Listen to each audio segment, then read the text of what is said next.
Welcome to the show. Joining me now is John Gibson, chair of the Lubbock County Democrats. John, thank you for joining me. Thanks for having me. So tell me a little bit about your background, how you got involved in the Democratic Party at this level. Well, actually, that story starts in the Republican Party. Okay. I'm originally from Houston. I grew up in Houston, and I just happened to grow up in Houston at the same time that George H.W. Bush was making his run for the presidency, and that was the headquarters for his campaign. And I was at University of Houston and a political science major, and just happened to get lucky and get involved in that campaign and got real active. And saw how the party organization worked in Houston. And so when the Republicans took over Texas, I was there at ground zero. I was there seeing everything that was going on. Married a gal from Muleshoe. She wanted me to come out to Lubbock to go to law school.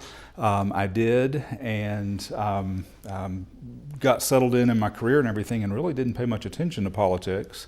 But as things have gone on, I've gotten really frustrated, with our politics. Wanted to get active, wanted to get involved, and whenever I did, the local people here just I was fortunate to have some people behind me that supported me and elected me to this position. So What you skipped over the big part. How did you go from Republican to Democrat? well. Yeah. I guess that is a big part to skip over. There was a lot of pettiness, a lot of nastiness, with party politics in Houston. And this is late 80s, early 90s. This would have been early 90s. Okay. Late 80s, 88 to 92 in that area. Is when this was. Yeah, and in fact, one of our state politicians, who back then was just he was just involved locally, he challenged me to a fist fight because of his stance on abortion versus my stance. And I left that, telling my wife, I don't know that I can keep on with this. This meanness, this isn't. I came into this from a Christian background. Okay, I was recruited through my church. The evangelical movement there was sort of taking over Republican politics, and they had gone to the preacher or pastor at my church, which I'm Church of Christ, which is big in this area, and had said, "Hey, we're looking for people to get involved in politics." And my preacher had said, "Hey, John, this sounds like something you might be interested in." And so that's how I got involved initially. Well, then as I'm getting more and more involved in Republican politics, and I'm being challenged to a fist fight, over politics, I'm like, this isn't what I thought it was supposed to be. Mm-hmm. And so I kind of got disillusioned with things and just got out of it entirely. And then, like I said, come up here to Lubbock. I'm involved in the legal community because I'm a lawyer, and just seeing how you really need to be involved politically, how politics touches all areas of economic life. Okay, let's put it that way. Whether you're a realtor, whatever kind of small business you own or whatever, politics, a teacher, healthcare professional, politics touches those areas. Of course, it touches me being a lawyer, and just feeling like my practice is getting put out of business if I don't get involved politically. And so I certainly wasn't going to get involved in the Republican Party with my previous experience. Sure. And started getting involved in the Democratic Party, but getting involved in other people's campaigns more so than the local party. Okay. And so I had done some stuff with various campaigns, with Obama's campaign, with Hillary Clinton's campaign, and that led me to having other people say, hey, you really should start going to the party things, and you need to start getting involved in the Lubbock Party, not just in these campaigns. So that's interesting. I understand the background of the past experience, but then, being a Democrat out here in West Texas, it's a very long road to go down. And you talked about you were there as sort of the Republican Party took over Texas. And so we're talking about 88 to 92. Why has that continued on? What is it about the issues or whatever that are happening in the state where the Democrats haven't really been able to gain a foothold on a larger scale and take the state back? I don't know. I mean, honestly. Well, I have opinions on those things, but as the chair of the Lubbock County Democratic Party. I don't know that I need to be expressing my personal opinions on that. Okay. What can the party do from a leadership position? What are the things that you can do to try to win back some of these county seats or whatever that help the party overall? Well, one thing, we definitely need to get our message out better. I think you see that in Bernie's, in the results Bernie had. Bernie Sanders is someone who probably is pretty far extreme when you're talking about Texas Democratic politics, and yet he had a lot of support. He's got a lot of support, particularly with young people, and I think part of that is he's getting a message out. He's getting a positive message out, whereas Democrats in the past maybe have been a little bit too much focused on identity politics. Focused on issues that are only particular to a certain identity group or a certain, just to a certain group. Yeah. Whereas with Bernie, his message was, it's all about the economy, and let's talk about what we can do economy-wise that will lift up all these different groups. And that message seems to resonate with Texans more. Well, is that what you're saying? It resonates with Texans more. It resonates with everyone more. If you think back to Bill Clinton's campaign back years ago, it's the economy, stupid. Mm-hmm. That was sort of their mantra. Yeah. Democrats lost that. Democrats forgot about that. I think President Obama, he came from a position of, he's a candidate of hope. And so there was still that economic message there in that. He was helping us get out of the worst economic disaster since the Great Depression. And so there was that economic message that was implicit in Obama's campaign. Hillary Clinton didn't do a very good job of getting that across, I don't think. And I don't think Democrats have done a very good job of getting that across. Instead, what we've said is, well, one of these days, certain demographic groups are going to get to the point where we're going to take over. Well, that's not happening. And it's not happening because we're not doing a very good job of letting people know this is what the Democratic Party stands for. This is how we're going to help you, because we want to help. If we help everybody, then, it's the whole, the Republican thing about the rising tide lifts all boats. Well, we found out that their policies don't do that, but Democratic policies do, and we need to get that message out. And how do you go about doing that? Texas is one of, I don't know the exact number, but one of the lowest for turnout. I imagine that Lubbock is somewhere in there as well. I think a lot of times people are resignated to the fact that there's usually not even people running against Republicans, or sometimes there's just one person running. So how do you overcome the stigma, the sort of sense of, oh, everything's just going to go the way it's always gone? How does the party overcome those? Well, one of the best things for turnout for us has been President Trump.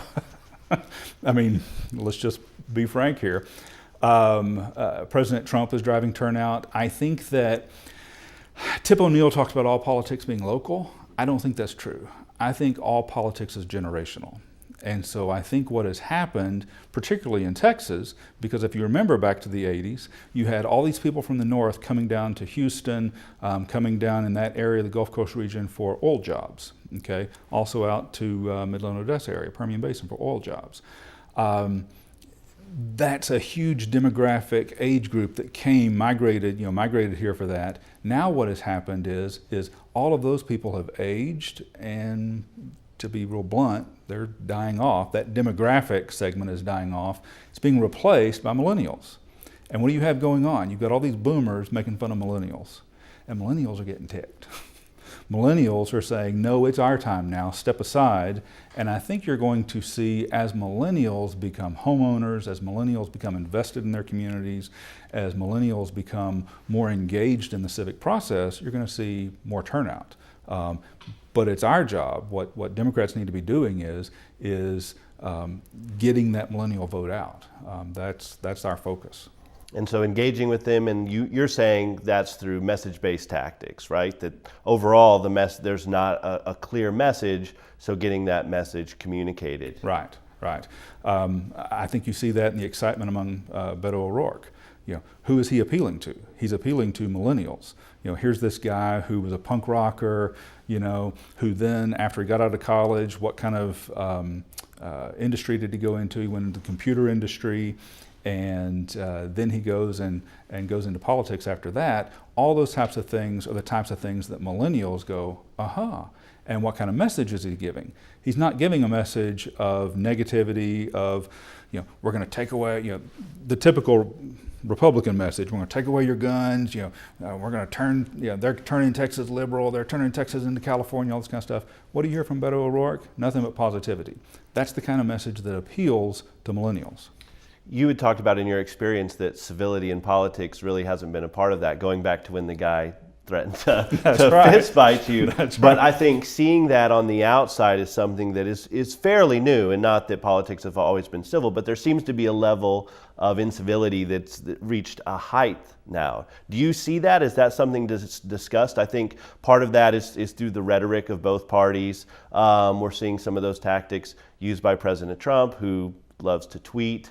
And so there's sort of this mudslinging that's going on that's at a higher level, it feels like, at least in my lifetime. Yeah, I think it's higher than it's ever been in our lifetimes, but I think it's present throughout our history, the history of our country. I see people on social media, they'll go and they get all upset and, oh my goodness, look what's happening to our country. Well, you go back and you look at what happened during Thomas Jefferson's time. You go back and you look at what happened during Theodore Roosevelt's time. All these different eras in our country's history, we've had similar crises, but this is a crisis, and we do need to step up, and we do need to do something about it. Hopefully, we're going to see a change to more civility in the future. Hopefully.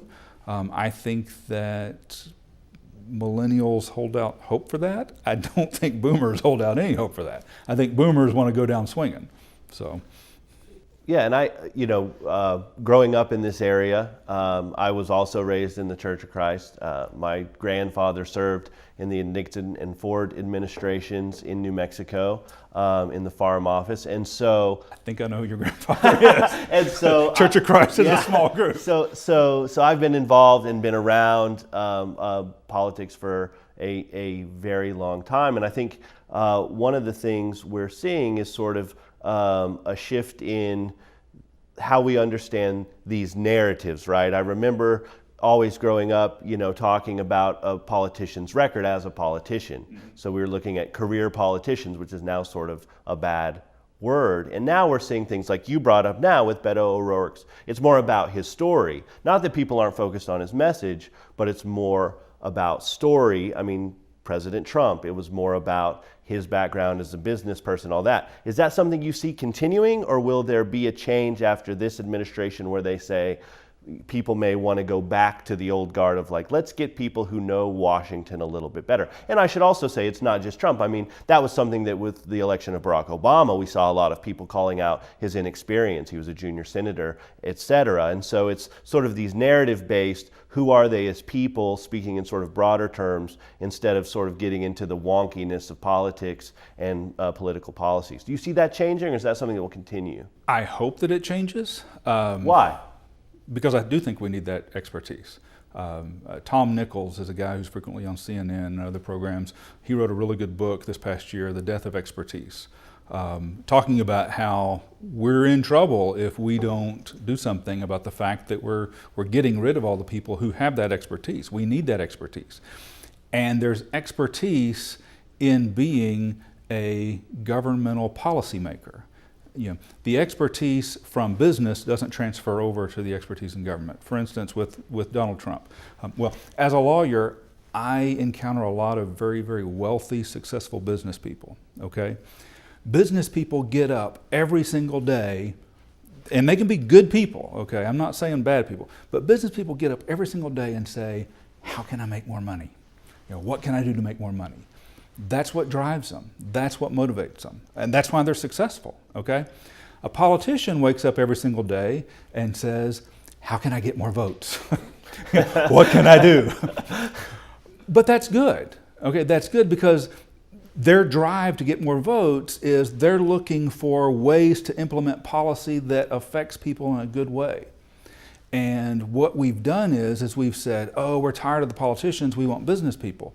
Well, the business people aren't suited for politics. It's not their realm. And so we've got someone now in office who's driven by business motivations and making money, and we're seeing that that is really a bad idea. And I hope that we're not going to go down that road in the future. Looking at our region or our county, we're agriculture based. Obviously, Texas Tech is a big part of the community and economy here. What are some of the issues that are facing Lubbock County citizens, and how would Democrats handle things differently, or how do they look at things differently than, say, the Republican Party does in this area? Well, number one is education. Healthcare is a big thing, but I think education really is the biggest. We have had years and years and years of failed funding for education, and it's time to change that. We have teachers. For instance, my wife, I told you at the outset that what happened was I met my wife down in Houston. Well, she had moved to Houston because she couldn't support herself as a first-year teacher. And so she moved to Houston, where her brother was going to college, to room with him to save money, so that way she could afford just to pay her bills, okay? And that's the story for every single person who comes out of Texas Tech or any other of our major universities to go out and be a teacher, okay? And so we've got to properly fund education. We've got to look at the teacher's retirement system, because we're losing good quality teachers because they're looking at things and going, I don't have a retirement because, you know, if, for instance, if your husband dies, if I die, my wife can't get my Social Security, okay?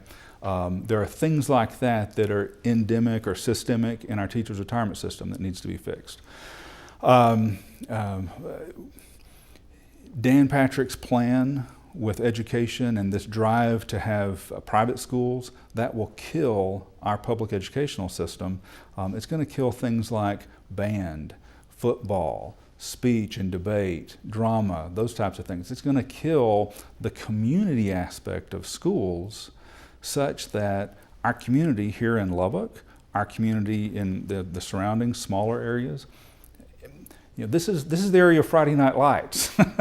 I mean, you know, it's not like we're all going down to the mall and hanging out down there, or we're all going to the local, you know, whatever you do in the big city. Here, you know, we're going on Fridays, we're going down to the football stadium and we're seeing, you know, the football games and that sort of thing. And the Republicans, their plan, if you let them implement their plan, it's going to kill local schools. And so that's number one. Number two is healthcare. You see a decline in rural hospitals. In my job as a lawyer, I'm seeing more and more rural hospitals either close, or what's happening is you got all these guys out in the oil field that get injured. They run them down to the local hospital, and then they're life flighting them to other regional centers and everything, because the local hospitals don't have the ability to treat them. And then, unfortunately, we're losing those people's, you know, they're passing away in the process, you know, because we can't get them to Lubbock fast enough, to the Health Science Center or to San Antonio or wherever.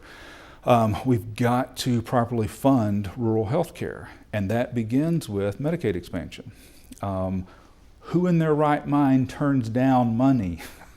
You know, but we've got Republicans who are saying, as a matter of principle, we're going to turn that money down. Well, no, as a matter of principle, you're killing people. As a matter of principle, you're going and you're denying people health care by turning down that money. There's no strings attached. Take the money. It baffles me how our politicians can turn down money and get away with it. That makes no sense.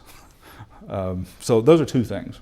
What about, we're a very big agriculture-based economy. What about, where does the Democrat Party come down on those issues that are, the farm bill's still up in the air, but where does the party come down that may differ from Republicans, or is there actually some cohesiveness to how that should operate? What's funny about that, the biggest Democrats in the world are Republican farmers.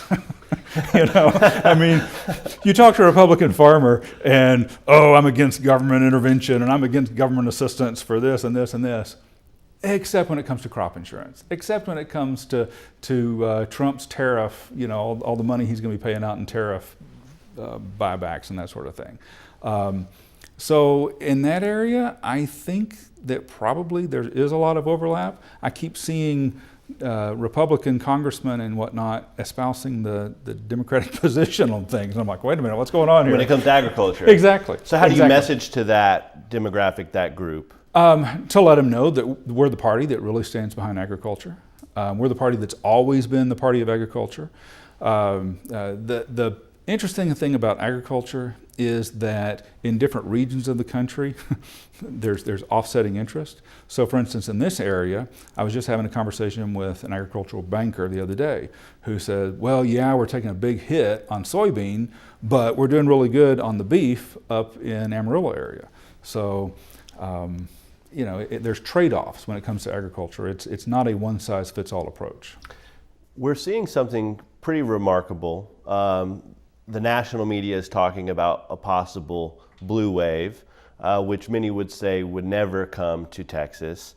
But when you look at the latest polls, Beto versus Ted Cruz is pretty much statistically a tie. Do you feel like there's going to be a change this midterm? What's the overview of what you see going to happen in the state come November? I'm schizophrenic. I wake up one day and I'm yay, and the next day, I don't know. I hope, there's encouraging signs. We haven't seen anything like this in 25 years. And so it's hard to predict. And like I was saying before, with this changing of the demographics, anybody who tells you they know what's going to happen, you probably shouldn't be listening to that person. Because we just don't know. We haven't seen anything like this in Texas. So hopefully. Is there a loss that could be a win for the Democratic Party in Texas? Is it all or nothing? Or can you look at those numbers and say it's closer than it's ever been? Or Hillary was closer in points than Obama was in Texas? Are those small victories, or is it? There's no small victory. There's only victory. Okay. I want to see Beto win. I want to see Mike Collier win. Justin Nelson. Those are the three that right now are statistically tied. I want to see all three of those win. We'll see. What about our district here with Congressman Arrington versus Miguel Evadio? Is there at least headway that can be made as far as that goes in the Democratic Party, or is that sort of a seat that's impossible to flip just based on demographics? Oh, that's definitely not a seat that's impossible to flip. You look over in Brownfield, where Brownfield elects a Democrat mayor, and people are going, what in the world? What's going on in Brownfield that they would elect a Democratic mayor? Well, what's going on is people are actually turning out to vote.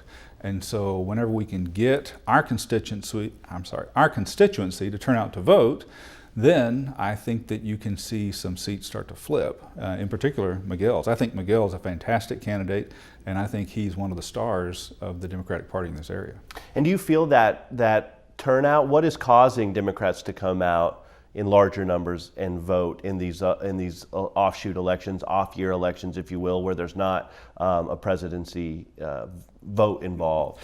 Well, unfortunately, when you have a president who's taking kids at the border and putting them in internment camps, when you have that kind of stuff going on, you're seeing that in the news every day, it causes you to say, oh, well, the least I can do is get out there and change things. The least I can do is get out there and vote.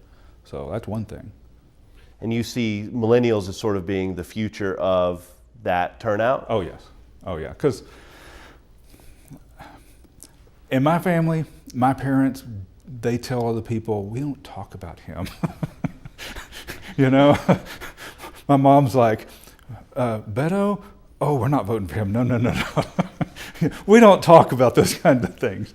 That has to come from the millennials, I think the older generation, not to say that every single boomer is GOP, but we've got lots and lots of great campaign workers that are boomer age down at the Democratic Party headquarters. But I'm saying that change is going to occur from millennials the more we bring millennials into the party, because Republicans clearly aren't. They've written them off. John, we're out of time. Thank you so much for coming on the show and spending some time with us. Well, thank you. I enjoyed it. For past episodes and more from The Sit Down, go to kttz.org. Thanks, John. Thank you.